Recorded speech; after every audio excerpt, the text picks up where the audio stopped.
नमस्कार। आज हम कृष्ण और सुदामा की कहानी की थोड़ी गहराई में उतरते हैं।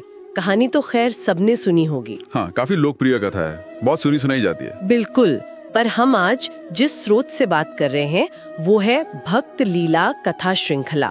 ये भक्ति कथाओं पर आधारित है। हाँ, और ये स्रोत कुछ दिलचस्प पहलू सामने लाता है इस कहानी के। अच्छा, जैसे कि मतलब ये सिर्फ ये नहीं कि सच्ची भावनाएं सांसारिक धन दौलत से बढ़कर है, वो तो है ही। हाँ, वो तो मुख्य सीख मानी जाती है। पर इसमें भक्ति का एक अलग ही स्तर दिखता है और ईश्वर का अपने भक्त के लिए जो एक अनोखा प्रेम है उसका चित्रण है।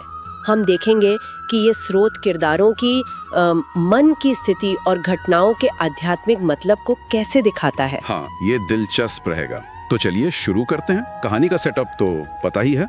सुदामा गरीब ब्राह्मण, कृष्ण द्वारका के राजा, बचपन के दोस्त, गुरुकुल के साथी। हाँ, और सालों बाद सुदामा बहुत गरीबी में है। उनकी पत्नी उन्हें कृष्ण के पास भेजती है। यहाँ भक्त लीला क्या कुछ अलग बताती है? सुदामा का इरादा क्या था? मदद मांगना? देखिए, यही एक महत्वपूर्ण बात है। भक्त लीला बताती है कि पत्नी सुशीला तो याद दिलाती हैं कि कृष्ण दीनों पर दया करते हैं, पर सुदामा के मन में संकोच बहुत था। अच्छा। वो कहते हैं, मैं मांगू कैसे? मतलब उनका मुख्य उद्देश्य हो गया था अपने दोस्त कृष्ण के दर्शन करना। मदद वाली बात वो पीछे रह गई। तो ये आंतरिक संघर्ष था एक तरह का। बिल्कुल, स्रोत इस पर जोर देता है। ये सिर्फ गरीबी की मजबूरी नहीं थी, बल्कि एक भक्त का भाव था, अपने भगवान से, अपने दोस्त से मिलना है, बिना किसी उम्मीद के। और वो उपहार, वो थोड़े से चूड़े या पोहे एक पुरानी सी पोटली में, आज भी दोस्ती में सादगी की मिसाल देते हैं इसकी। सही कहा। पर भक्त लीला इसे और भी मार्मिक बना देती है। स्रोत में वर्णन है कि वो चूड़े भी घर में मुश्किल से थे।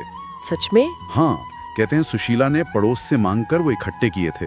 तो ये उपहार उनकी गरीबी का भी प्रतीक है, और साथ ही उनके पास जो सबसे अच्छा था उसे देने की भावना का भी। ये चीज का मूल्य नहीं, बल्कि उसके पीछे का वो निश्चल प्रेम और संकोच है जिसे कृष्ण पहचानते हैं।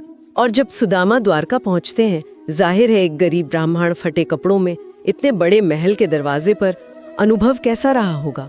हाँ, तो द्वारपाल मजाक उड़ाते हैं, जैसा अक्सर किस्सों में होता है। लेकिन भक्त लीला इस पल को थोड़ा और विस्तार देती है। दिखाती है कि सुदामा कितने सकुचाए हुए थे, शर्मिंदा थे शायद। अपना नाम बताने में भी हिचक रहे होंगे। बिल्कुल, हिचकिचाते हैं। पर जैसे ही कृष्ण तक खबर पहुंचती है, वो क्षण तो एकदम नाटकीय है। हाँ, कृष्ण का नंगे पैर दौड़ पड़ना, ये बात तो हमेशा मुझे बहुत छूती है। एक राजा सारी शान छोड़कर ऐसे दौड़ रहा है। क्या भक्त लीला इसके बारे में कुछ खास कहती है? ये सिर्फ एक इमोशनल रिएक्शन था या इसका कोई गहरा मतलब भी है? श्रोत इसे सिर्फ भावुकता नहीं मानता। ये ईश्वर का अपने भक्त के लिए जो वात्सल्य है, जो सम्मान है, उसकी पराकाष्ठा है। सम्मान गरीब दोस्त के लिए। हाँ, उनका नंगे पैर दौड़ना दिखाता है कि उनमें राजसी अहंकार बिल्कुल नहीं है। भक्त के प्रेम के सामने वो कितने विनम्र हैं। भक्त लीला कहती है कि कृष्ण सुदामा की बाहरी हालत नहीं देख रहे थे, वो उनके अंदर का प्रेम देख रहे थे। हाँ, अंदर का पवित्र प्रेम, उनका तप और उनका खुद सुदामा के पैर धोना, ये उसी दिव्य दृष्टि का सबूत है। फिर आती है वो चिवड़े वाली बात। सुदामा तो शायद देना भी नहीं चाह रहे थे, छिपा रहे थे पोटली। हाँ, सकुचा रहे थे। और कृष्ण है कि उनसे वो पोटली लगभग छीन लेते हैं और बड़े चाव से खाते हैं, जैसे कोई अमृत हो। बिल्कुल। भक्त लीला कहती है कि कृष्ण के लिए वो रूखे चिवड़े अमृत जैसे थे।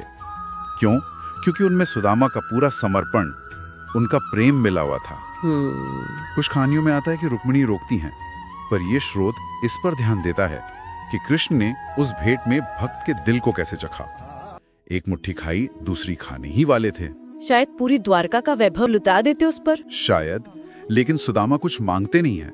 वो बस अपने दोस्त के यहाँ मेहमान बनकर आदर सत्कार पाकर चले जाते हैं। और फिर घर पहुंचकर देखते हैं, जो कि कहानी का क्लाइमैक्स है। हाँ, झोपड़ी गायब, उसकी जगह एक आलीशान महल। यहाँ भक्त लीला एक और महत्वपूर्ण बात पर इशारा करती है। क्या? कि कृष्ण ने ये सब सुदामा के जाने के बाद किया, उनके पीठ पीछे। अच्छा, क्यों? क्योंकि सच्चा भक्त कभी मांगता नहीं, और जो सच्चा दाता है वो बिना मांगे देता है। कृष्ण ने सुदामा की दोस्ती, उनकी भक्ति का मान रखा, पर उन्हें मांगने वाले की स्थिति में नहीं डाला। मतलब भगवान मन की बात जानते हैं। हाँ, और सच्ची भक्ति का फल वो बिना मांगे मिलता है। तो इस पूरी चर्चा से और खासकर भक्त लीला के नजरिए से देखें तो मुख्य सीख क्या मिलती है हमें? देखिए, पहली और सबसे जरूरी बात तो वही है, भावना, समर्पण, इनका मूल्य दुनिया की किसी भी चीज से ज्यादा है। सही। दूसरी बात जो भक्त लीला खास तौर पे दिखाती है वो है भगवान की अपने भक्त के लिए गहरी आत्मीयता, गहरा सम्मान। कृष्ण का बर्ताव ये दिखाता है कि भक्ति में पद, पैसा, बाहरी रूप, इन सब का कोई मोल नहीं, दिल साफ होना चाहिए। सुदामा गरीब होकर भी मन से कितने अमीर थे। उनका वो निस्वार्थ प्रेम ही उनकी असली दौलत थी जिसे कृष्ण ने पहचाना। बिल्कुल। और एक आखिरी बात जो ये स्रोत हमें सोचने पर मजबूर करती है, हाँ, सच्ची दोस्ती हो या सच्ची भक्ति, इसमें उम्मीदों की, अपेक्षाओं की कोई जगह नहीं होती। सुदामा कुछ मांगने नहीं गए थे, फिर भी उन्हें सब मिला। ये सोचने वाली बात है। तो सवाल ये उठता है कि क्या हम अपने रिश्तों में, चाहे वो इंसानी रिश्ते हों या भगवान से रिश्ता हो, क्या हम बिना किसी उम्मीद के प्रेम और समर्पण रख पाते हैं? शायद यही सबसे बड़ा सवाल है जो ये कथा हमारे लिए छोड़ जाती है।